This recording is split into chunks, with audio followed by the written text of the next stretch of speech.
one person finally found out where they came from. His name was Robert Gayton.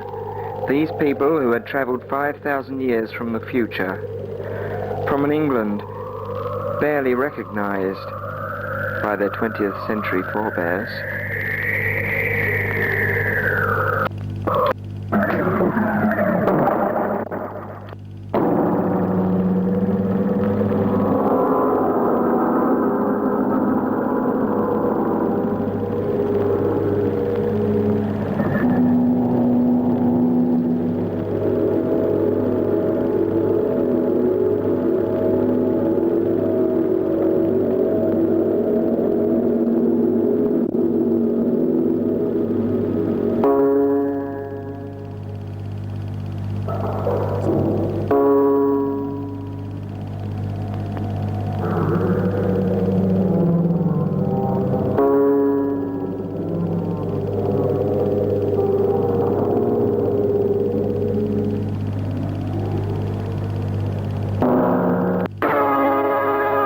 People from an unknown land were all on special vacation, but they had to move into the house of Robert Gayton. Without this, their mission would be useless.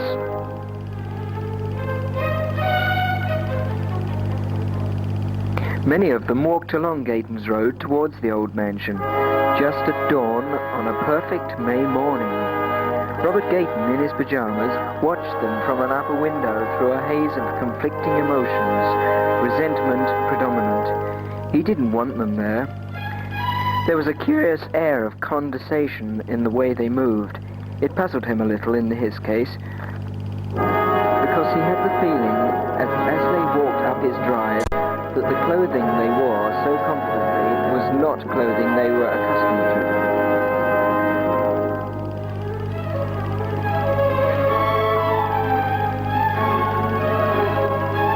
Gayton was hasty and rushed past them quickly.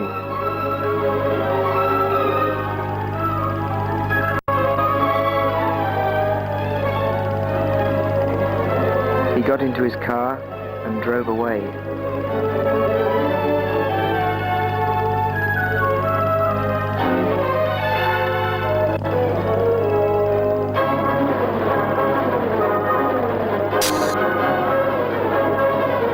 Followed him and stole many cars. They had to catch him.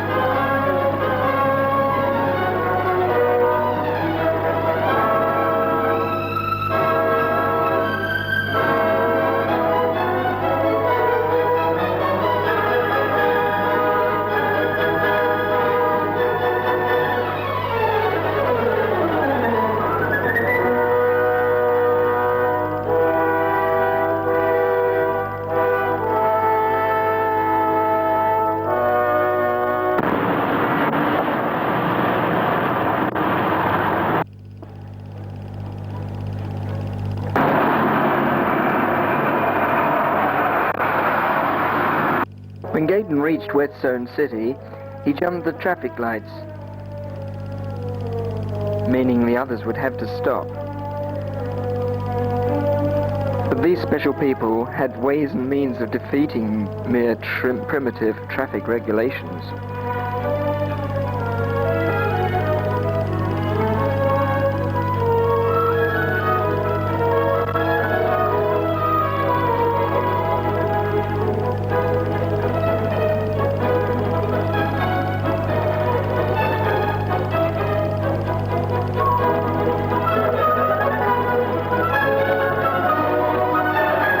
Robert leaves his car and makes for an escape across the fields of Northaw in Hertfordshire.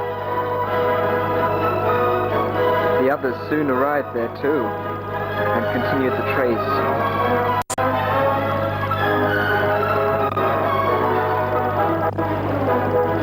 They lose him and organize a search.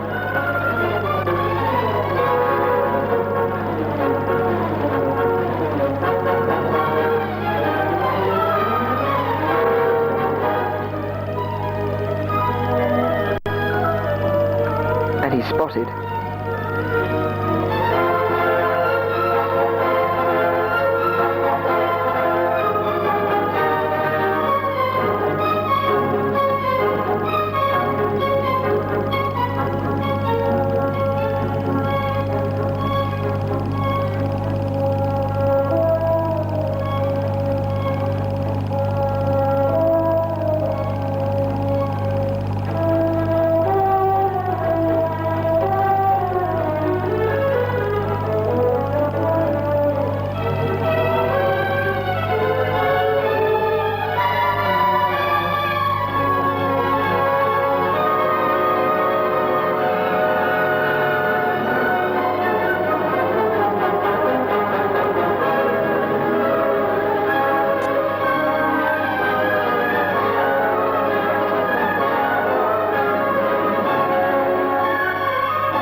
bushes.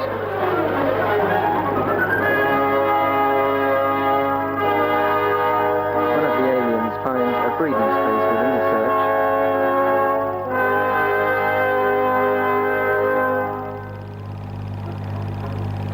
Meanwhile, Gaten tries to make his way back to the road without being spotted.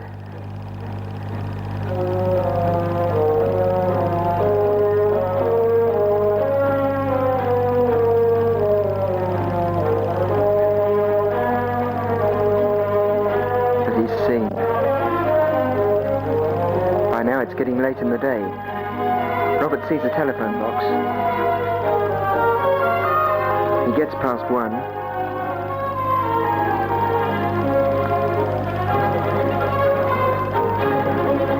Robert tried to phone the police. It was then that he was captured, and he eventually agreed to let the foreigners into his house. He was assured that they would be gone within 24 hours.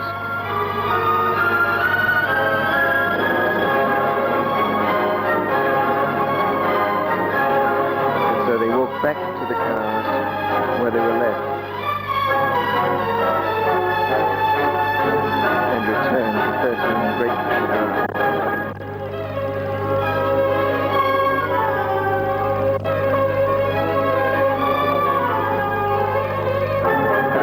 PM, they arranged for every chair in the house to be put in the back room.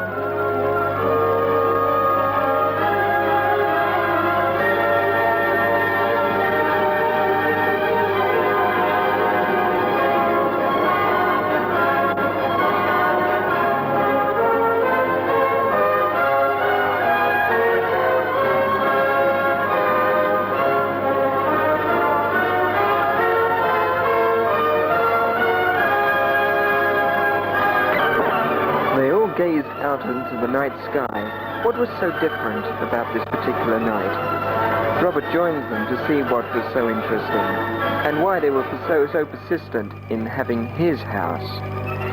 He also noticed that among his visitors, every single one had a peculiar mark on their arm.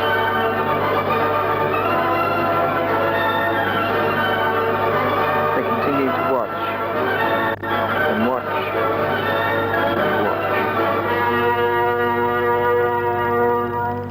What was going to happen?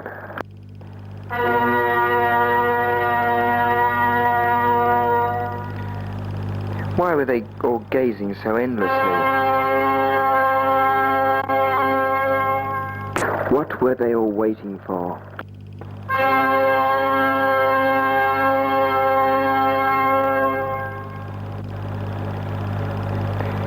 Robert got so bored, he decided to leave them to it and retire to bed.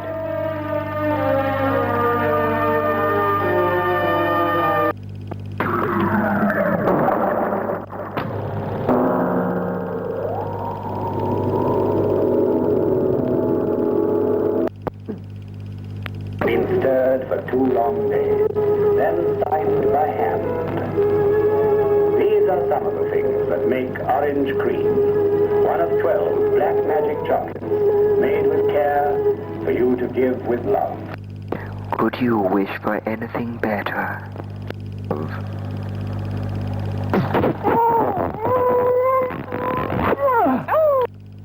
Black is black time. £3.95 £1, lady. And I'm in a small cafe, the way to bring another train. There's just so much we have to say, talking it over, talking it over. And things go better with Coca-Cola when you're talking it over. When the words in your heart get caught in your throat, things go better with Coke. We're sitting here talking and sipping on when you're talking it over. Sandy Posey drinks Coke after Coke. If you didn't have to go to work, I know what I'd do. I'd get right away from it all and go for long, aimless walks in the country. And all I'd take with me would be my Cadbury's flake. A long, slender crumble of chocolate. Just chocolate and air, that's Flake. Just me and my thoughts and my Flake. Oh, well, I suppose all of us can't have everything. Still, as long as I've got my Flake. Cadbury's Flake. Yeah. 5, 4, 3, 2, 1. It's a good job I had a box of barley, old boy. Keep a box in your lavatory. Well, we're just about to hear the results in the Whetstone City by-election, which is one of the marginal constituencies, as you know. Jack Dallacott held the seat for Whole Nut in 1966 with a reduced majority. Will the swing still be predominant for Fruit and Nut today? Well, here's Jack Dallacott now. This isn't even an advertisement. Whole Nut, 1,046. Martin Small, 21,583. Do the juicy raisins, friend, and give those nuts a crunch. Eat Cadbury's Fruit and Nut, my friend, for breakfast and for lunch. Eat Cadbury's Fruit and Nut, my friend, and beat that whole nut bunch. Oh, it's great to be a Cadbury's Fruit and Nut. Taste. Hurrah! Hurrah! Yes, Fruit and Nut is great. Hurrah! Hurrah! Sail on, oh ship of state. The future lies with Fruit and Nut, 'cause whole nuts out of date. Aren't you glad you're a Cadbury's Fruit and Nut taste? One more time! Hurrah! Hurrah! Yes, Fruit and Nut is great. Hurrah! Hurrah! Sail on, oh ship of state. The future lies with Fruit and Nut, 'cause whole nuts out of date. Aren't you glad you're a Cadbury's Fruit and Nut taste? Be reasonable. Be a Cadbury's Fruit and Nut case.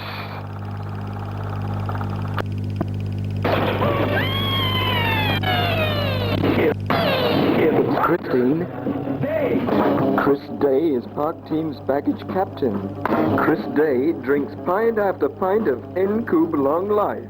Chris Day Takes this into go, go, go, go, go! Get it, it's good.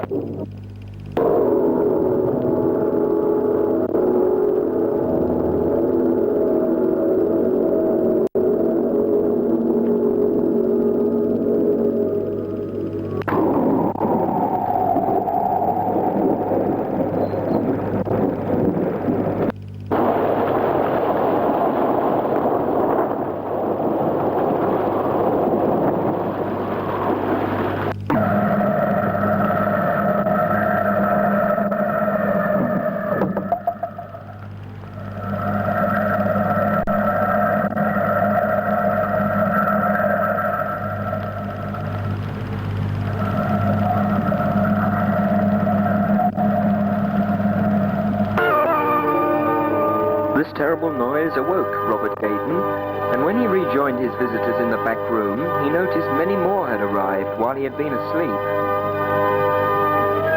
It was a meteor that had landed. These people had chosen well, but chosen wisely in taking Gayton's house. It was the only house in the town that wasn't touched. This is what they had traveled so many years in time to watch. They were visiting all the most eventful parts of their own history, and this was just part of their journey. They could afford to laugh at this disaster. They weren't going to catch the dreadful disease that Robert and his day's people would shortly die from.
atmosphere became too intoxicating for Gaydon, and he collapsed.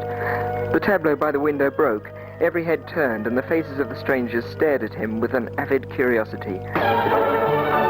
All the strangers left the house, except one. His name was Boccacciano.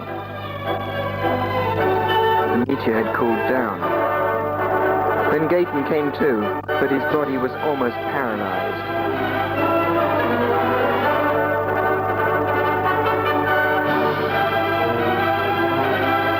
He saw Boccacciano by the window. He told Gaydon that all the others should now be in Rome watching Charlemagne's coronation at St. Peter's on Christmas Day 1,000 years away. He asked why all his people had the same mark on their arms. Rob was told that it was an inoculation. They didn't want to take disease back to their own time. Why couldn't they have warned his people of this disaster?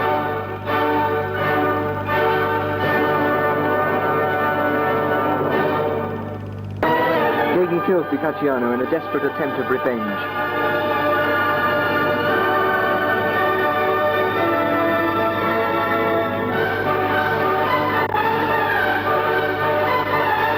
He struggles to the table. He tries to write a message, maybe not for today's people, but later. They could visit all through time. If they could be recognized and put somewhere, sometime, and made to change destiny.